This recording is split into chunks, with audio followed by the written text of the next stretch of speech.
Hi, I'm Todd Langwell, the flying furniture guy from R&D Woodshop in Scotia, New York. Today I want to show you how do I remove a small broken screw in wood. Okay, let's say you have a bracket that has to go into wood, and for whatever reason the screw breaks off.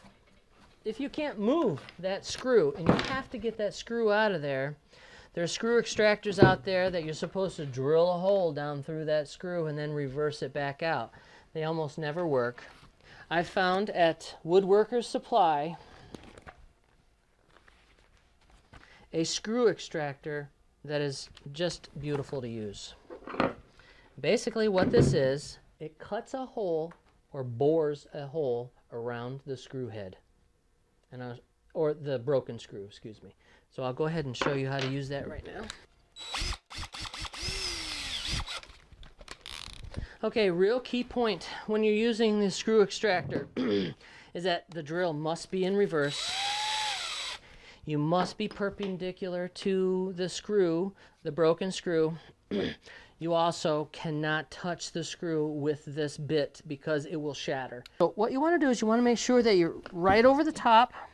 Give yourself an eye, come back to it very, very slowly.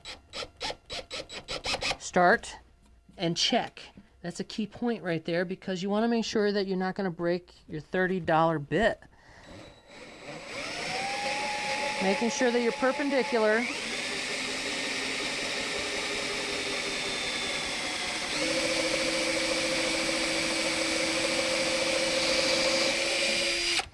Bore that hole right on out of there. You can take this.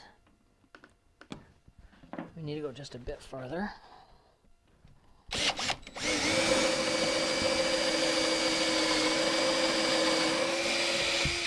There it goes.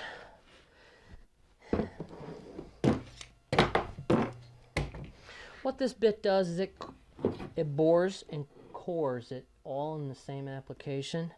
Now, what you do at that point, you'd use the standard OD dimension of that dowel, that screw extractor, which is 3/8 of an inch. Put some glue in there, plug it on in there. When the glue dries, sand that or cut it off, sand it smooth, and you'll be able to use that same hole for the next screw once you're ready to go. And I'm Todd Langwell, the flying furniture guy from R&D Woodshop, and this was How Do I Remove a Small Broken Screw in Wood.